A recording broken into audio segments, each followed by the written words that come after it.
So we're going to need some golf shoes for this muck. Reparations.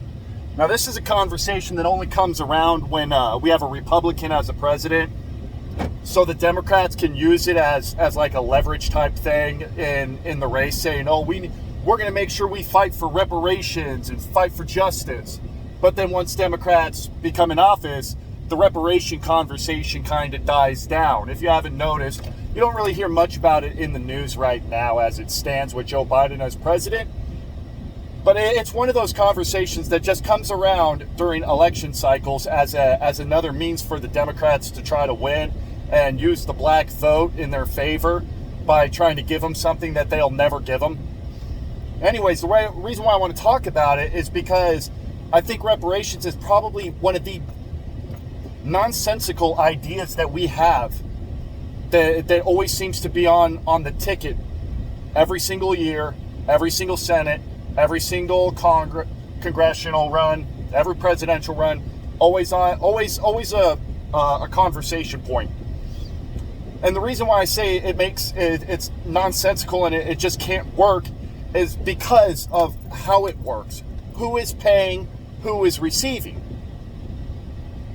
You know, you could say, okay, all black folks in America deserve reparations because of slavery and or Jim Crow. All right, so what about the migrants that came here after Jim Crow? And is it only the southern blacks that deserve it? Because there really wasn't any real Jim Crow going on in the north and the west. It was more located in the south. So is it only southern blacks that get the Jim Crow thing? Or is it the entire country? Is it only descendants of slavery? And how do we find that out? How do we find out?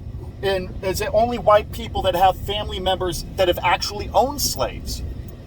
Because I don't think it would be fair to tax every white person just because slavery existed. Just like I don't think it's fair that every black person gets a check even if they don't have descendants of slavery. It doesn't make any sense. Why do people that never had to deal with it get money for it? Why do people that never participated in it have to give up money for it? And furthermore, what about the mixed families? Like Barack Obama, whose great-great-great-grandmother, I think, was a slave owner in Kansas, and whose dad was never a slave. So does Barack Obama have to pay because he has proof of American slavery in his lineage to date, but doesn't have any proof of actually being a slave? In fact, that's the exact opposite. And what about Kamala Harris? Her mom is Indian, and her dad is Jamaican. Does Kamala Harris collect? Even though there is zero proof of them being slaves in America, do they get to collect? So does Barack Obama have to pay because he has descendants that were slave owners? Does he have to pay? Or because he's black, he doesn't have to pay? It's only all the white people. See how confusing this can get? Especially because this country is a melting pot of mixed racial families. Both of my sisters have mixed race kids. How does that work for them? How does that work for their kids? My sister has 3 black children, half black children. How does that work for her? Does she have to pay? And does she give the money to her husband and her kids? I mean, none of this can physically work because of how long ago this was. Because it's not fair to punish people that have never participated in slavery. What about all the Europeans that got here after slavery ended, after the Civil War? Do they have to pay? What about all the blacks that came here after the Civil War? Do they get to collect? They were never slaves here, nor were they slave owners.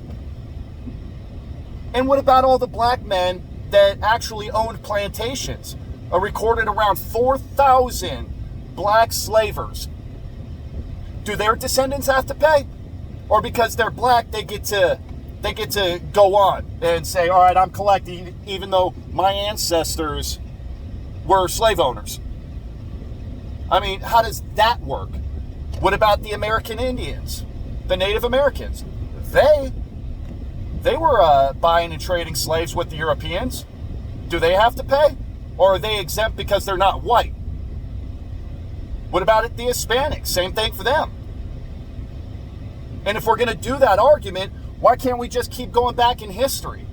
Why can't we start taxing the Persians? Because the Persians owned white slaves. I mean, wouldn't that be fair under your guys? So, I mean, how does all of this work? There is no possible way to try to give out reparations without asking these basic questions. Who pays? Who collects? And are we going to go back into every single piece of paper in history to find out who was a slave owner and who was a slave? Are we going to do that? Because there's no other real way of handling this. You can't just give every black person in America a check and saying this is reparations. That's not fair. Because some of them are like third generation Nigerian. They were never even here during the slave times. So you just can't go and say every black family gets a check. It doesn't work. And slavery wasn't a specifically white sin. Slavery has been around since the dawn of civilization. Only lately, for the last 150 years, has civilization recognized that this is a moral evil. But it's still practiced in certain parts of the world. It's just not practiced in the West. But to attach slavery to a specifically white evil is just blatantly ahistorical. It's not true. Everybody owned slaves. Hell, the Europeans went to Africa and the Africans were selling Europeans people and trading them. So, I mean, do you get to go to Africa and start trying to figure out who has descendants of people that were in the slave trade by enslaving their own countrymen and selling them to the white European? I mean, are we gonna figure that one out? Are we just gonna forget about that part of history, just like we forget about the black slavers of history?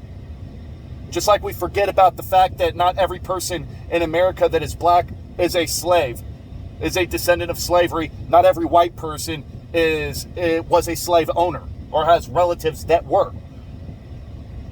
So this is an impossible thing to do.